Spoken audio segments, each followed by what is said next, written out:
to the oppressed and to those who suffer with them and fight at their side. This is the dedication on the first page of this astounding book, Pedagogy of the Oppressed, by Paulo Freire. For many of us who read his work, it sounds immediately familiar, like coming home and being understood precisely by a complete stranger. The way schools rob us of our time, our creativity, and our becoming selves is a common experience, but Freire writes specifically for freedom, for and with the oppressed. And not only did he write, but he worked towards collective liberation all of his life. Coming from a middle-class family hit by the economic crisis of the 1920s, Freire realized from a very early age that it was his sudden precariousness that made him unable to learn. He promised that he will dedicate himself to fight against hunger and poverty. His way to do it was the crafting of this complex pedagogy, later called critical pedagogy. Henry Giraud wrote that critical pedagogy takes as one of its central projects an attempt to be discerning and attentive to those places and practices in which social agency has been denied. It is about more than a struggle over assigned meanings, official knowledge, and established modes of authority. It is also about encouraging students to take risks, act on their sense of social responsibility, and engage the world as an object of both critical analysis and hopeful transformation. Freire's programs were not simply teaching literacy, although they certainly did that as well. In one application of his theories in 1962, 300 sugarcane harvesters learned to read and write in just 45 days. His legacy is both huge and undervalued, often hidden from university lectures because of its strong political message, as he wrote. For the truly humanist educator and the authentic revolutionary, the object of action is the reality to be transformed by them together with other people, not other men and women themselves. Of the man himself, it was said that he fully understood that not dealing with the hard questions was an excuse to let the voices of the powerful work through you. He could engage for hours in dialogue over ideas. Indeed, that is one of the main methods of this pedagogy: dialogue.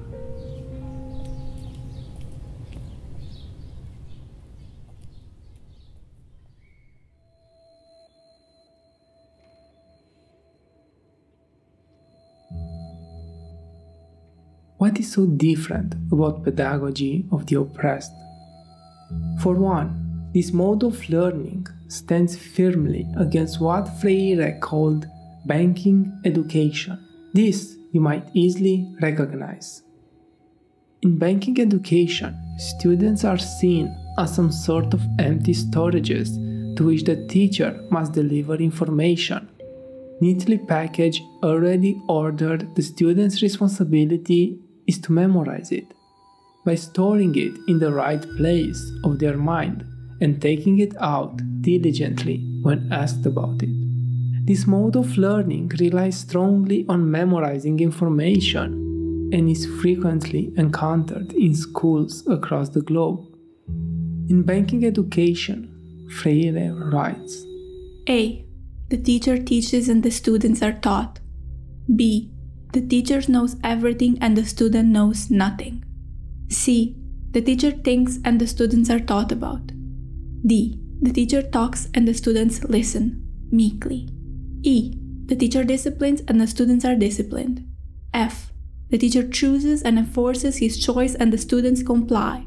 G. The teacher acts and the students have the illusion of acting through the action of the teacher. H. The teacher chooses the program content and the students who were not consulted adapt to it. I. The teacher confuses the authority of knowledge with his or her own professional authority, which she and he sets in opposition to the freedom of the students. J. The teacher is the subject of the learning process, while the pupils are mere objects. Critical pedagogy, on the contrary, requires something else completely. In this model, the teacher and the student both learn from each other and both are transformed by the process of learning, entering it so as to transform the world. For Freire, there is no such thing as neutral education. Education usually serves the purpose of the oppressors. It does so by making the oppressed internalize myths, the myth of their place in the world, the myth of the individual success. The myth that all people are free to work where they wish. The myth that this order respects human rights. The myth of charity and generosity of the elites. And many such others. Critical pedagogy serves the purpose of liberation.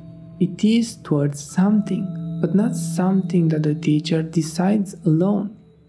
Both student and teacher dialogue, speak and decide together on what is to be learned, spoken for, and acted towards.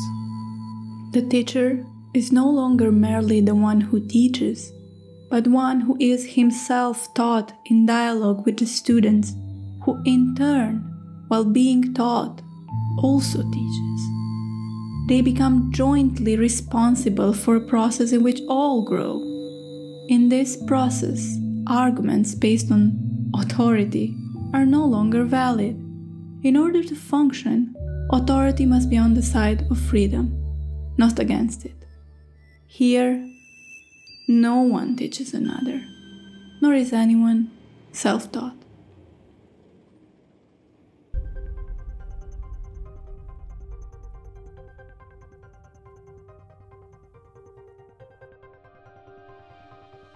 Many critiques have been leveled at critical pedagogy, including a watering down of its political potential.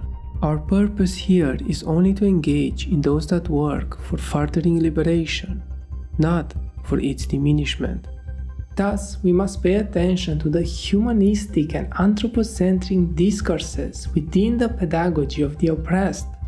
Indeed, for Freire, the liberation of humans is done in opposition to their so-called background, nature, and other animals. For him, the purpose of liberation is, of course, to empower humans alone into acting as subjects. An even stronger critique of his writings comes from eco-justice pedagogy, whose proponents claim that Freire's model is in line with the thinking that led to these oppressive systems, born out of the Industrial Revolution. More precisely, C.A. Bowers argued that Freire engages in a human-centered view of human-nature relationships, thinking of change as linear and inherently progressive in nature, representing critical inquiry and thus the autonomous individual as the only legitimate source of agency and moral authority, and most important of all, assuming that the view of reality based on these assumptions should replace the realities constituted by other cultural epistemologies. When we focus on this treatment of other animals, we see that Freire makes broad, unsubstantiated claims about them, so as to underline the uniqueness of human agency and power. His work relies on an anthropological difference that has been so much criticized in the last few years for its prejudices and its human supremacist tendencies. For Freire, an act is oppressive only when it prevents people from being more fully human. Moreover, in his speciesist understanding, capacities for dialogue and communication are defined exclusively as human capabilities, And thus, human liberation is understood as a process of transcending the condition of so-called animality and of being seen as an object. In this vein, some argue critical pedagogy is to be abandoned. Others claim much of it is to be transformed. Indeed, it is within critical pedagogy a potential to be self-critical and work towards liberation, always, despite some of its not so critical premises.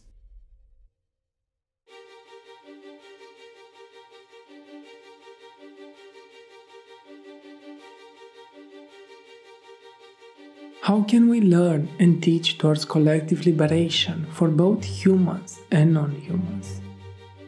Some authors have claimed that dehumanization renders particular peoples, along with all non-human entities, as disposable, and this disposability is marked on both the world and people's bodies.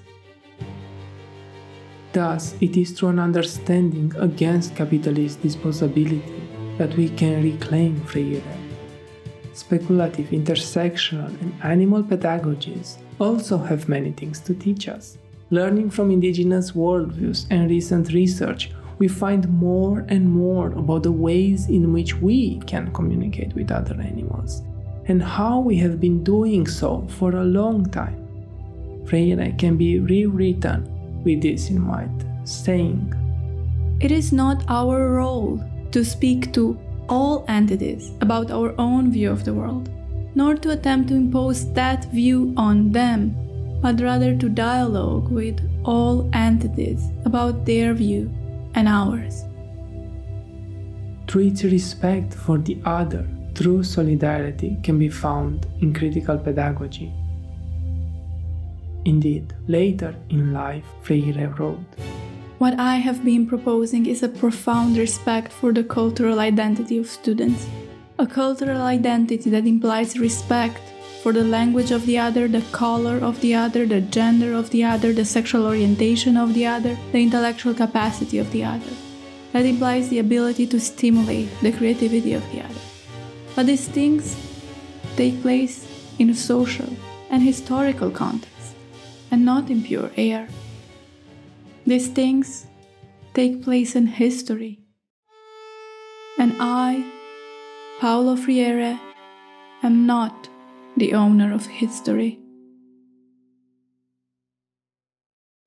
Just as Freire stood firm against oppressing other humans, regardless of their identity, so can a transformed critical pedagogy stand firm against oppressing other animals, regardless of their species. Instead of inducing students to become fully human persons with humanist ethics structured by domination, we have to engage in collective forms of inquiry that pose the Western human as a question, not as a presupposed tellus. Instead of deciding in advance what the students must come to understand as they think through texts and histories, we have to allow for unanticipatable outcomes. Paulo Freire recognized our deep dependence on living ecosystems and recognized the violence enacted against them through pollution and climate change. If only we recognize now other forms of agency along with ours and speak with, as he says, never for other beings, then we together are acting in solidarity.